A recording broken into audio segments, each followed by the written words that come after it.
Дагы бир рет кутман таңыңыздар менен, таңы рыскысын биз менен тосуңуздар. Бүгүн биздин студияда конокто Токтогул Сатылганов атындагы Улуттук филармониянын эл ырчысы эстебес тобунун солисти, Кыргыз Республикасынын маданияттын мыкты кызматкери, ырчы Элзар Өскөнбаева биздин студиябызда конокто. Саламатсызбы? Саламатсызбы, кош келипсиз жеке. Рахмат, бирге болсун.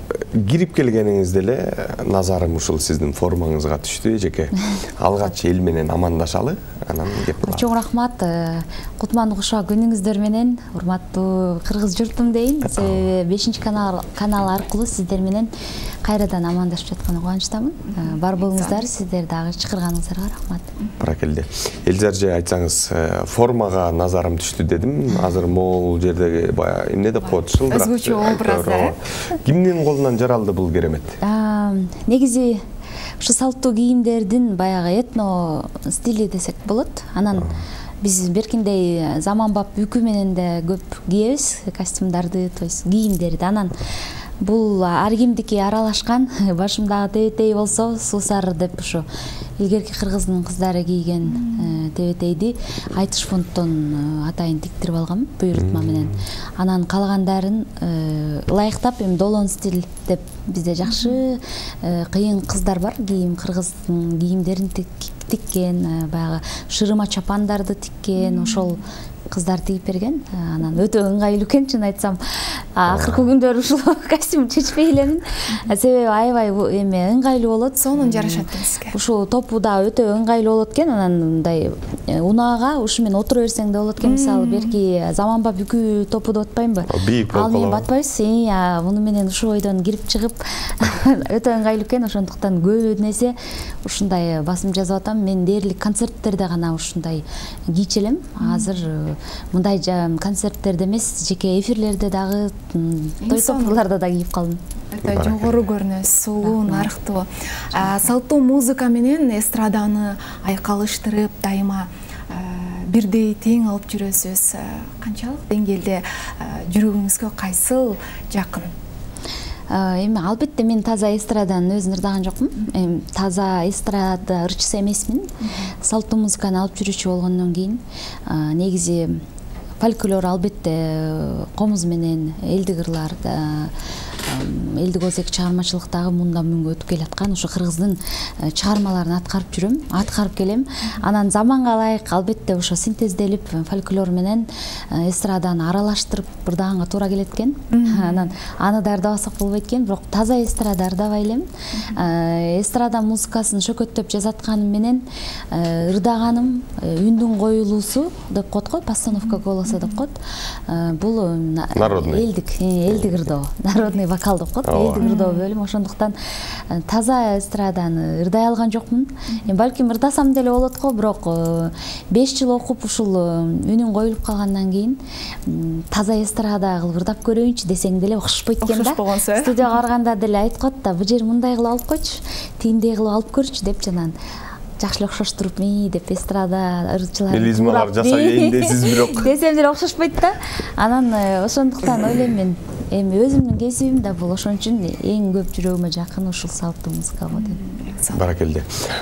Эстебес тобунда да солистка экениңизди билебиз. Анан өзүңүз баягы айтмакчы адам өзүнүн жакшылыгы менен бирөөгө бөлүшкөнү жакшы да. Алдыда сизге келген балдар, кыздар барбы? Анткени филармонияда баягы студия бар, 2 жылдык беле, канча жылдыгы. Ошол жердегилер сизди көрүп, балким сиздин талантыңызга таазим кылганы бар.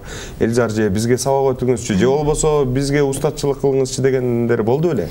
Чоң рахмат. Негизи филармониядан сырткары мен быйыл 15 жыл болот мугалим болуп эмгектенгениме. Кыргыз мамлекеттик Үйсара Бишиналиев атындагы искусство университетинде ага окутуучу болуп, ошо 2010 жылдан баштап мугалим болуп иштейм. Ал жакта шакирттерим өтө көп. Алды маданият мыкты кызматкерин алышты. Алды ошо улуттук филармонияларда эмгектенет. Ал эми мындай жеке частный деп коет го, сиз айтып аткан. Ошол мурун баш жагында алчумун, бир 3-4төн окуучу.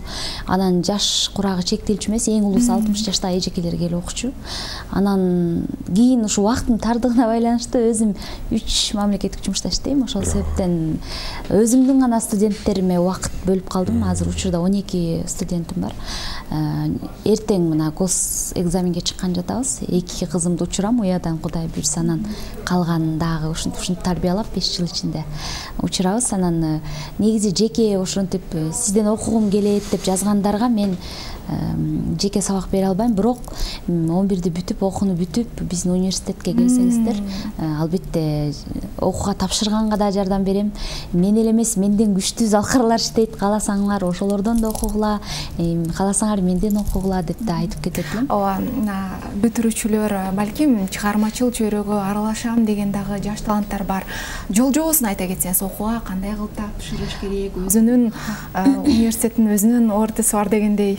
Чоң рахмат. Бизде ушу Бишин-Алиевада ОРТ тест каралбайт. Чында ырдагым келет, окугум келет, жеке эле актриса болгум келет, бийчи болобу, режиссербу, оператор, кайсы тармагы болбосун 11-ди бүтүп жөн эле ОРТ тест жок келсе болот. Анан ооба 3 экзамен тапшырат. Бизде эң биринчиси ушул өзүнүн өнөрүн көрсөтүү деп коет. Мен фольклордо, элдик ырдоо бөлүмүндө сабак бергендиктен ошо жагын айта кетейин.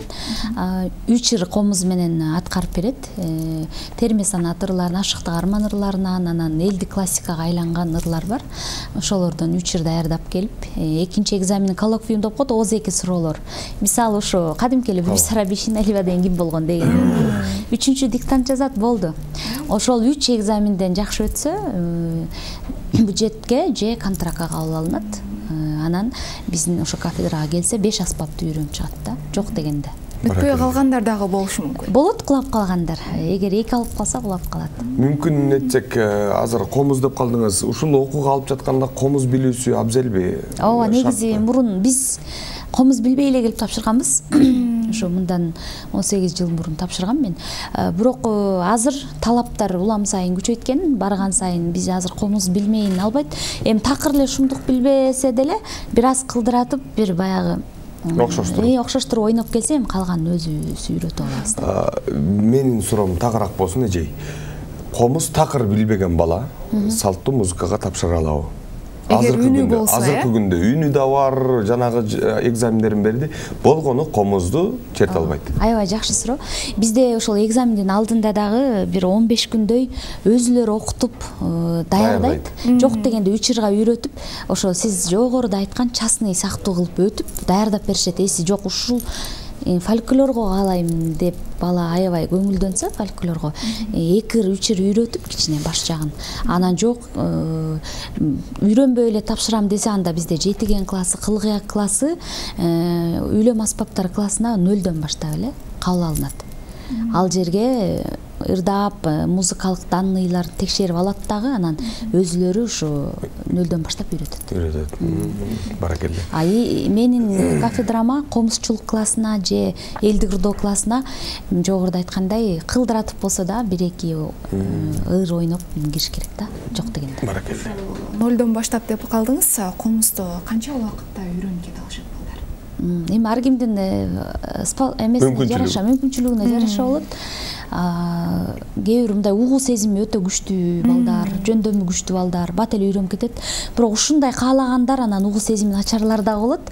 Алар деле үйрөнөт, бирок тигил балдарга салыштырмалуу кичине кечирээк үйрөнөт да. Негизи мен дагы деле үйрөнүп атам десем болот. Комузду үйрөнүп бүтпөйсүң да өзү. Комуз эми бул өтө кандай десем, мындай 3 кыл болгону менен мында терең философия, мындай күйчүлөр билбейм, аягына чыгып үйрөнүп бүткөн деле эч ким жок болуш керек. Муну каза берсе мындай кенчтесем болот да. Мен деле кийин эле үйрөндүм ошо, бул жака окууну бүтүп келип эле дагы деле үйрөнүп атам, чын айтсам. Комуз жөнүндө сөз кылып калдык. Сөз эле ырдаткым келип жатат. Анда сиздер үчүн Табылды Актанов атабыздын Сизге деген чыгармасын аткарып берейин.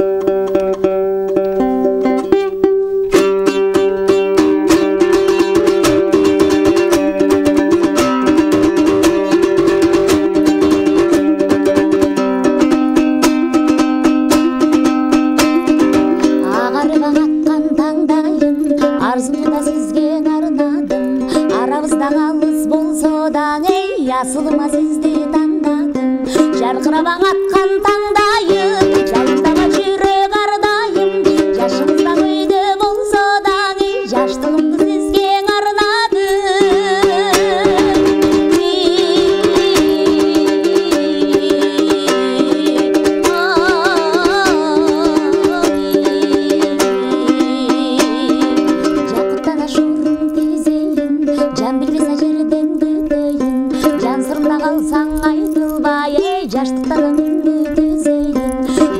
жашурум тизейин белгилүү жерден күтөйүн бачыңа болуп келиңиз болоюна сиздин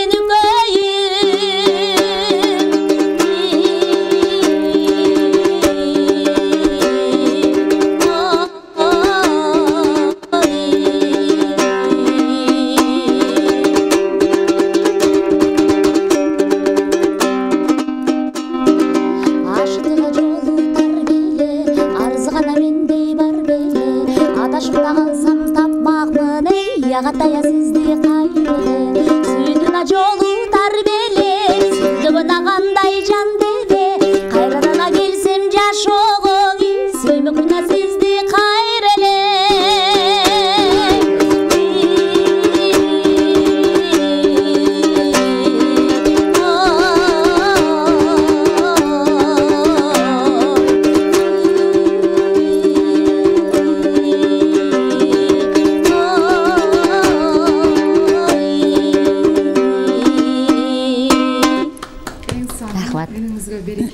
баягы мөмө сабагынан алыс түшпөйт дейт.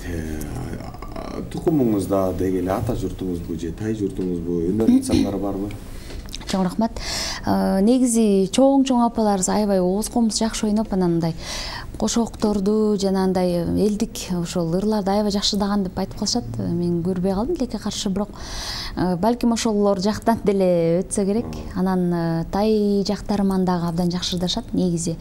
Анан мен апам өзү айтпайт, бирок тай эжелерим айтып калат, ошо кичинекей кезинде апаң аябай ырчы болгусу келчү депчи. Анан баягы илгери башкача көз карашта карашкан да, кой сен артист болгон эмне деген шумдук деп аябай каршы чыгышкан деп айтат. Анан мен апама айтсам жок ай деп коет да негизи, бирок ойлоп калам демек ошолор жактан дагы бир мындай өтсө керек да, бир тай жагыман дагы атамдар жактан дагы ошол мындай. Анан эң эскиси өзүңдүн кызыгууң деп ойлойм. Өзүм кызыгып калдым. Негизи бир тууган эжем, ошо Гүлзар эжем бар.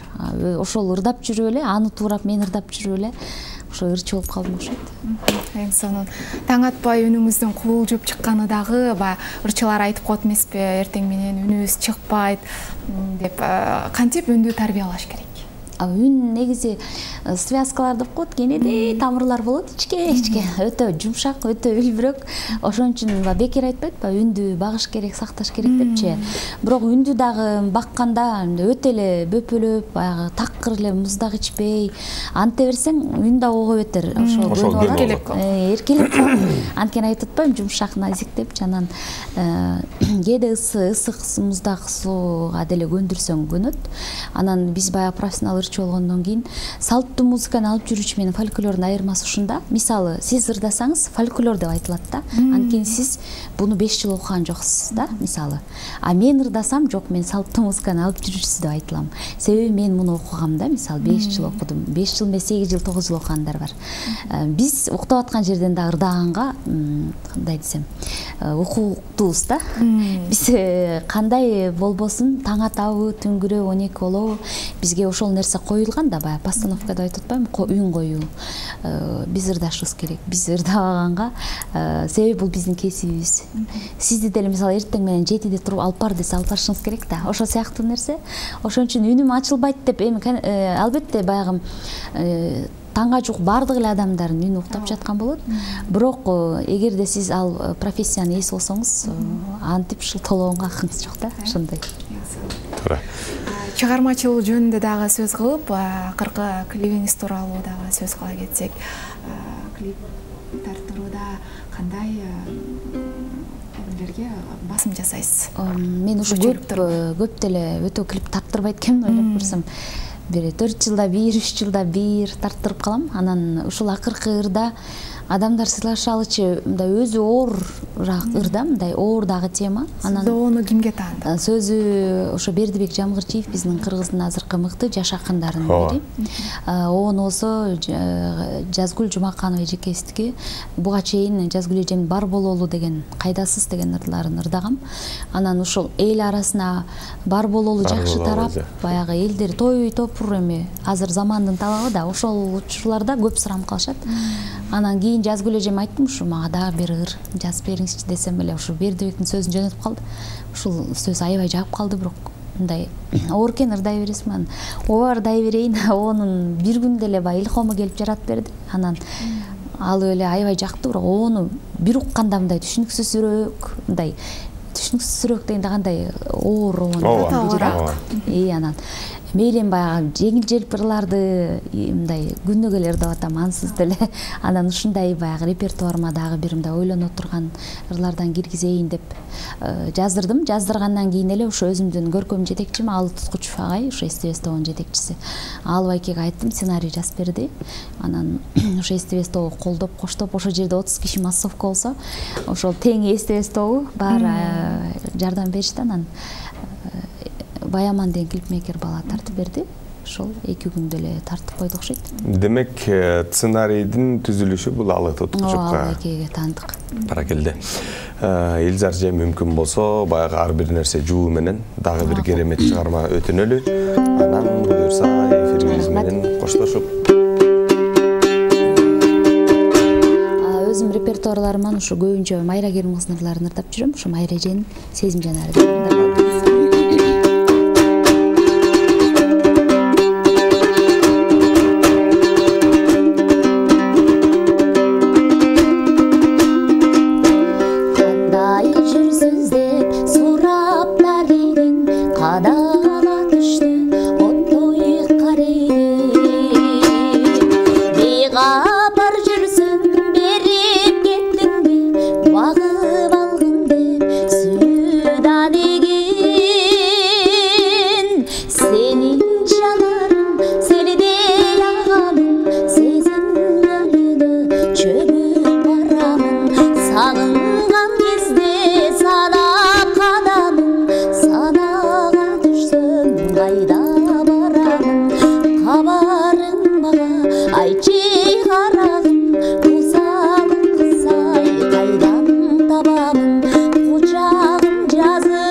Маданияттын мыкты кызматкери Токтогул Сатылганов Улуттук филармониянын астындагы СТВ тобунун эл ырчысы СТВ тобунун солисткасы Элзар Өскөнбаева болду бүгүнкү кадырлуу коногубуз. Анан мүмкүн болсо эжеке дагы бир ирет алтындай убактыңызды бөлүп келгениңизге терең ыраазычылык билдиребиз. Жалпы жамаатыбыздын атынан көптөгөн ийгиликтерди каалайлы. Сизге эркин микрофон сунулат. Чоң рахмат. Бар болуңуздар. Жогоруда айткандай, ошо ар дайым эл менен бизди байланыштырып турганыңыздарга, байланыштырып турганыңыздарга чоң рахмат. Ыраазычылык билдирем. Жана ар бир кыргыздын үйүндө нам болсун, ырда болот дейт. Бар болуңуздар, аман болуңуздар. Ар дайым сиздердин кыргыз элинде жалаң гана жакшылыктар болсун. Чоң рахмат. Сонун ишиңизге ийгилик. Таңкы 5 программасы сиздер менен амандашат. Кайрадан эртеңки күндө, жакшы күндө жолугушканча сак саламатта аман туруңуздар.